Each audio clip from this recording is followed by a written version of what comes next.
Partido PLP dadaune facilita de transporte gratuita para estudantes sira nebe mayusi posto administrativo soibara no natarbora o de transporta sira batuir eleição parlamentar e a posto ruane. De evento José Batista, Hanesan condutor bis, nebe transporta votantes estudantes si posto administrativo natarbora no soibada ne haktuir ba jornalista televisão Timor Post sexta-feira loronsa no recensia fulang maio tinang ne.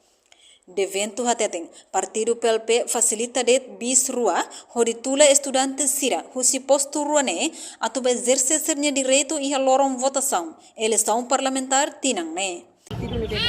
Agora ia be media e matau dengan agora dia be governo facilita careta be estudantes mais be nene agora darão ne bene governo atu be facilita careta ne ba estudantes ne lá ia agora ne os partido voture ami eu se be parte man tutu ba be ne posto rua ne sabe na tarbora be soibara ne estudantes ne maioria hoje be partido be PLP ma be facilita be transporte agora ba tia be na tarbora fila mai tulo tam falisir soibara lo batam agora governo dia prepara transporte agora be ne transporta tula be ne estudantes ne lá ia careta rua re sira agora be ne trajeto be sira tuir bis nia be nene nia be tula passageiro ne lolos ne 23 mas agora ne sira lio sira ne mungkin balu ia be 27 balu ia 30.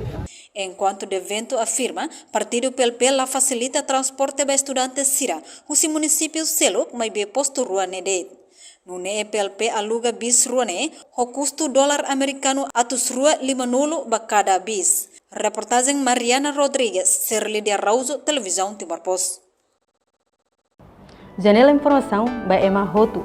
Atu reta informação atual diakliu kita haluha haneham botão subscribe, like, halo comentário no faz tutang ba media social Hotu.